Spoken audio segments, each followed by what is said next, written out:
of the things that I want to start the conversation off with is how do we integrate the conversation of poverty into the Black Lives Matter movement? How do we integrate that conversation? And so anybody that's willing, we can kind of go around and kind of elaborate on that. Okay, well, my name is Ben. I'm with an organization, Ben Woods. I'm with an organization called PanAfrican Community Action. Within the Black Lives Matter, I know the chapter here within the DMV and nationally, they are focusing primarily on police, but they would all say that, you know, the issues that are being talked about today are part of what they do. They do engage, you know, with labor issues, with various issues outside of the police, but that's what it's known for as well. I think their analysis is more around the economic system and the systemic capitalism itself. And in their eyes, and I would agree, and our organization does, within a system that's concentrated with a profit motive, and it's based in that its origins are actually in slavery itself, that we really couldn't get real justice out of that. So how can we begin to think of a new system, a new economic system that's not just, that doesn't have, that doesn't concentrate wealth into the hands of a small group of people? How do we have political democracy? How do we think about economic democracy?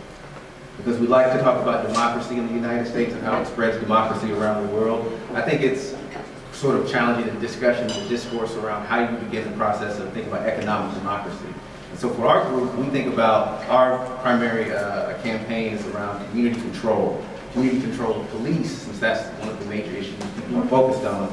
I think it's community control of land, community control, thinking about cooperatives, and those various things. So I think that's the way forward in terms of thinking. How do we think of a new system and align with other people, and how do we build a new system and a new world, and sort of how do we democratize the economy itself instead of wealth being concentrated in the hands of a few people and not in our hands at all.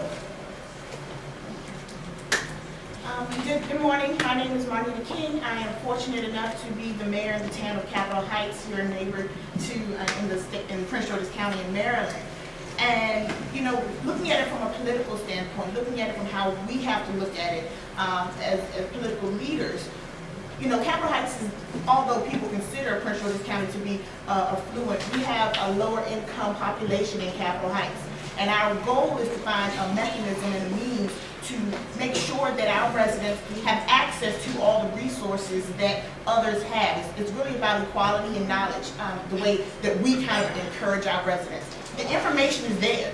Obviously, I'm an attorney by trade, and I know, and I sit with my colleagues in other communities, and I talk with my other minority and non-minority mayors, and the information is there, but it's educating my residents to make sure that they have the information, because that's what I find separates my residents sometimes from others, is that although the information was there, they did not avail themselves, and or there were not the same push to get the information to the community was not made in the inner beltway communities that I saw, for example, in the Greenbelt or Bowie or Rockville, for example.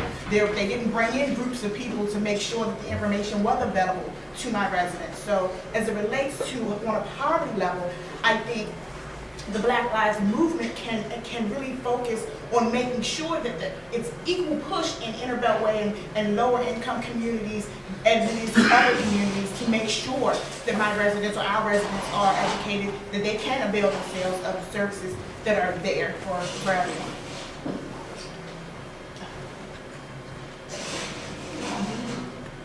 Thank you. Good morning.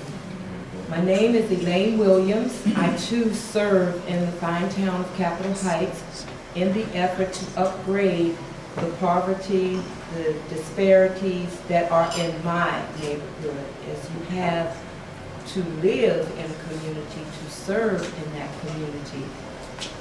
As a councilwoman, the very first year, I feel privileged to come in and have the opportunity to talk about and engage in what it is to actually relinquish poverty. I mean, when we talk about the different ways that poverty addresses each individual, we talk about the fact that we have to be centered as individuals. Once we are centered, then the way that we contribute will make a difference in how impoverished we remain. In the capacity of councilperson, I teach yoga in my neighborhood. Yoga helps me to be centered, and it helps me to have others come and find out who they are. Because once engaged and you know who you are, the Medgar Evers comes out. It just comes out. It's already planted. There is a seed.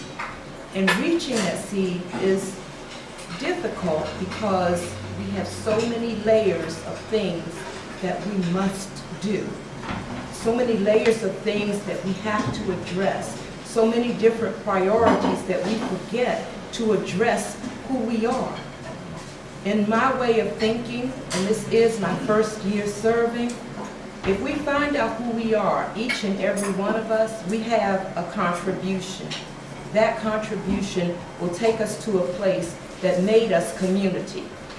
It made us lock arms, and it made us take a negative situation and work our ways through it. That's how I think we can address poverty.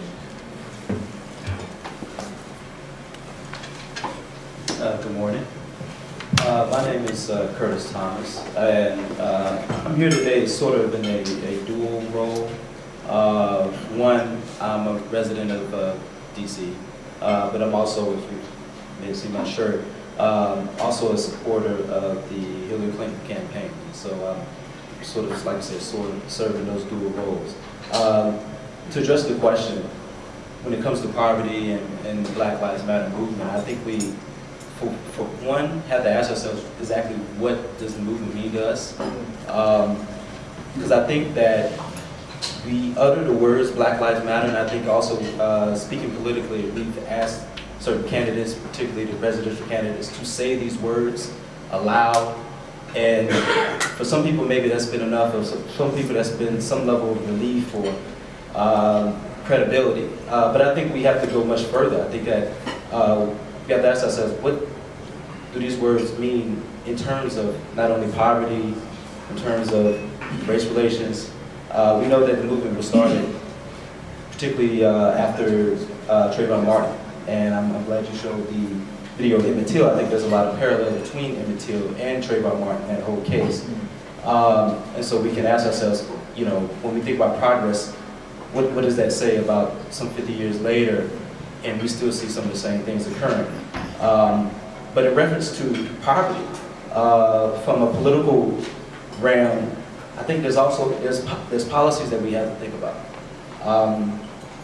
You know, we can have ideas about what we need, maybe small businesses, more Black people employed, or buying Black. You know, every year we have these movements that speak to buying Black. But we have to ask ourselves, what campaigns really matter to us? What does Black Lives Matter really look like in a day-to-day basis? We know in the 60s there was a bus boycott, right? That gave a lot of people feelings of empowerment. But we have to empower ourselves, and we have to ask ourselves, okay, what type of discipline and day-to-day commitment really can we expect of one another?